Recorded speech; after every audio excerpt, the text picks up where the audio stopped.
بسم اللہ الرحمن الرحیم۔ آج ہمارا موضوع گفتگو ایک ایسا موضوع ہے جس کے بغیر روحانی سفر ناممکن ہے، جو روحانی سفر کا ایک پلر ہے، جو روحانی سفر کی ایک فاؤنڈیشن ہے۔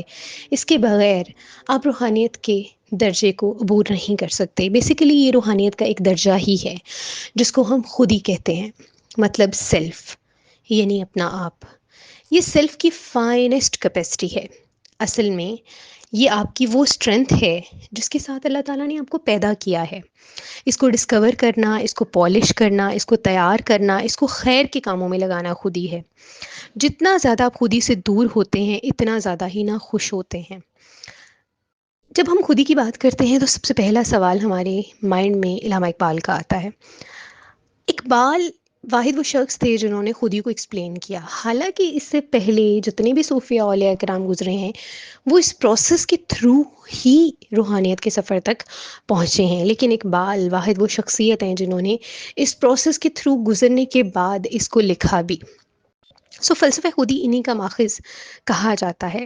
سید نذیر نیازی جو کہ دنائے راز، اقبال کے حضور، اقبال کا مطالعہ جیسی کتب کے مصنف ہیں، انہوں نے ایک دفعہ قرآن کانفرنس میں یہ واقعہ بیان کیا جو کہ ان کی کتاب میں بھی درج ہے کہ مجھے شوق تھا، مجھے بہت اشتیاق تھا کہ اقبال سے پوچھوں کہ ان کا فلسفہ خودی آخر جنم کہاں سے لیا، اس کا ماخذ کیا ہے۔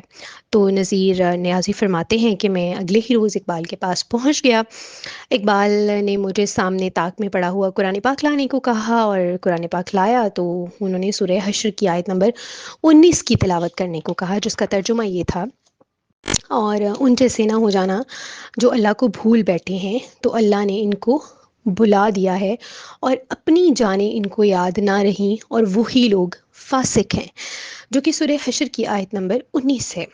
یہی بنیاد ہے فلسفہ خودی کی، یہی وہ فاؤنڈیشن ہے جس پر پورا فلسفہ خودی اترا ہے۔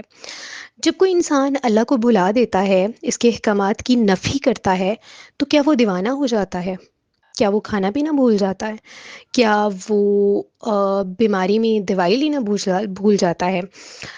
کیا وہ دنیا کی فلاح بھول جاتا ہے؟ نہیں، ایسا نہیں ہوتا، بالکل بھی ایسا نہیں ہوتا۔ اس کا ایک پہلو جو اس کی پرسنالٹی میں رکھا گیا ہے، جس کو حیوانیت کہتے ہیں، وہ ڈومیننٹ ہو جاتا ہے۔ اصل میں انسان 3 چیزوں سے مل کر بنا ہے، ایک جسم ہے، روح ہے اور نفس ہے۔ تو اسی طرح جیسا کہ شیخ سعدی فرماتے ہیں، شیخ سعدی کا ایک قول ہے کہ انسان جو ہے وہ 2 چیزوں کا مجموعہ مرکب ہے، ایک فرشتہ اور ایک حیوان، جو انسان کے اندر ہمہ وقت موجود ہیں، اور دونوں ایک دوسرے کے ساتھ ایسے گندے ہوئے ہیں جیسا کہ آٹا گندا ہوا ہے۔ انسان اپنی جسمانی فلاح جو ہے اور دنیاوی کامیابی سے ان ساری چیزوں کو ہرگز نہیں بولتا، لیکن یہ حیوانی عنصر جو ہے وہ انسان کو جانور سے ممتاز کرتا ہے۔ اور بیسیکلی جو ایسا عنصر جو انسان کو جانور سے ممتاز کرتا ہے وہ ہے انسان کے اندر موجود اس کی روح۔ جب انسان اللہ سے، اللہ کی ذات سے غافل ہو جاتا ہے، تو خدا اس کو اس کی روح سے غافل کر دیتا ہے، اور یہی اقبال کا فلسفہ خود ہی ہے جو سورہ حشر کی آیت نمبر 19 میں بیان کیا گیا ہے۔ اس سے ریلیٹڈ ایک واقعہ ہے کہ کسی بزرگ سے سوال کیا گیا کہ یہ جسم، روح اور نفس کا کیا معاملہ ہے اور یہ کہانی کیسے چلتی ہے، تو انہوں نے جواب میں ایک سٹوری سنائی جس کو بہت دھیان سے سنیے گا۔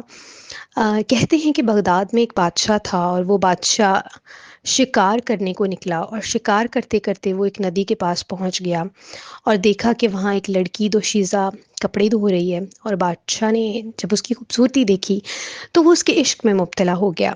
وزیر کو بھیجا کہ اس لڑکی کا پتہ لگایا جائے۔ اس لڑکی کا پتہ لگایا گیا، وہ کہیں کنیز تھی، اس کو بادشاہ کے دربار میں لایا گیا، لباس پہنایا گیا، بادشاہ نے اس سے شادی کر لی اور اپنی ملکہ بنا لیا۔ لیکن بادشاہ نے محسوس کیا کہ ملکہ خوش نہیں ہے، اس کی آنکھوں میں ایک اداسی ہے اور ہر وقت اپنے آپ میں مگن رہتی ہے۔ بادشاہ سے یہ بات برداشت نہیں ہوئی، اور ایک دن بادشاہ نے اس کا تذکرہ وزیر سے کیا، تو وزیر نے کہا کہ وہ ایک ایسے حکیم کو جانتا ہے جو بہت دانا ہے اور بہت ظریق ہے، اور وہ ہر مرض کا پتہ لگا لیتا ہے، جس کی تشخیص کوئی ایسا مرض نہیں ہے جس کی تشخیص وہ نہ کر سکے اور اس کا علاج نہ کر سکے۔ بادشاہ نے وزیر کو حکم دیا کہ فوراً اس جو ہے وزیر کو میرے سامنے پیش کیا جائے۔ تو جیسے ہی حکم دیا اس وزیر کو جو ہے وہ بادشاہ کے سامنے پیش کیا گیا۔ تو اس حکیم نے یہ کہا کہ میں سب سے پہلے جو ہے ملکہ کی نبض دیکھنا چاہتا ہوں، اور اس کے لیے پردے کا انتظام کیا گیا۔ اور پھر ملکہ نے اپنا ہاتھ پردے میں سے باہر نکالا تو حکیم نے ان کی نبض پر اپنا ہاتھ رکھا اور پھر کچھ سوال کرنے لگا کہ تم کہاں کی رہنے والی ہو، تم اپنے بارے میں کچھ بتاؤ۔ تو ملکہ نے جواب دیا کہ میں ملک شام کی رہنے والی ہوں۔ ایک جنگ میں مجھے ملک شام کے فوجی اٹھا کر لے گئے تھے، پھر میں ایک جگہ کنیز بن گئی، میرا بچپن کسی ایک جگہ پہ گزرا، اور جوانی میں میں دمشق میں ایک سنار کے پاس بک گئی۔ جب تذکرہ سنار کا آیا تو حکیم نے محسوس کیا کہ ملکہ کی نبض بہت تیز ہو گئی ہے۔ حکیم مرد شناس تھا، وہ حکیم تھا، وہ سمجھ گیا کہ ملکہ اس سنار کے عشق میں مبتلا ہے یا اس کی محبت میں مبتلا ہے۔ حکیم نے کہا بادشاہ سلامت، آپ کو پتہ ہے کہ خواتین کو زیورات کا بہت شوق ہوتا ہے، تو ملک شام میں ایک ایسا کاریگر سنار ہے، وہ ایسے زیور بناتا ہے کہ اگر آپ اس کو اپنے محل میں لے آئیں گے تو وہ ملکہ کے لیے زیور بنائے گا تو ملکہ کی جو مرض ہے اس کا علاج ہو سکتا ہے، اور اس سے اس زیور کو دیکھ کر کوئی بھی خاتون جو ہے وہ خوش ہوئے بغیر نہیں رہ سکتی۔ اور اسی طرح بادشاہ نے پھر اس سنار کو بلایا، اس سنار کو دیکھ کر ملکہ خوش ہونے لگی، مسکرانے لگی، اس کی آنکھوں میں ہر وقت جو اداسی رہتی تھی وہ خوشی میں بدل گئی، اور بادشاہ بھی خوش ہو گیا کیونکہ ملکہ خوش تھی۔ لیکن حکیم نے سنار سے زیور لیے اور اس کو ایک شربت بھی دیا، اور یہ کہا چونکہ آپ اس نئے دیس میں آئے ہیں اور آب و ہوا کی تبدیلی کی وجہ سے آپ کو کوئی بیماری نہ ہو جائے، اس لیے آپ نے اس کو ہر روز پینا ہے۔ اس شربت میں اصل میں زہر تھا جو کہ سلو پوائزننگ کا کام کر رہا تھا، اور سنار کی اور آہستہ آہستہ اس شربت کو پی کے جو ہے وہ بیمار پڑنے لگا۔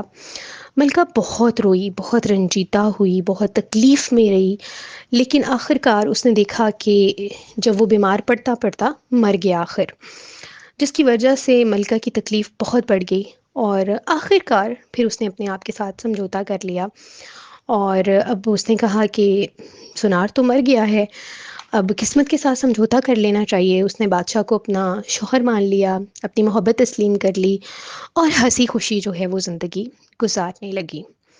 بزرگ فرماتے ہیں کہ اس کہانی میں پورا راز ہے۔ ملکہ انسان کا جسم ہے، بادشاہ انسان کی روح ہے، اور سنار انسان کا نفس ہے۔ یہ نفس وہ روحانی ایلیمنٹ ہے، وہ حیوانی ایلیمنٹ ہے، سوری۔ فرمانے لگے کہ ایک استاد چاہیے ہوتا ہے جو جسم کے سامنے نفس کو مار دے تاکہ وہ روح کی اطاعت کو قبول کر لے۔ بیسیکلی خودی کو پہچاننا، جسم کے سامنے نفس کو مار کر روح کی اطاعت کو قبول کرنا ہے، اور یہی صوفیزم کا ایسنس ہے۔ اپنے نفس کو، اپنے اندر کی حیوانیت کو مار دیا جائے اور جسم پر روح کی حاکمیت کو قبول کر لیا جائے۔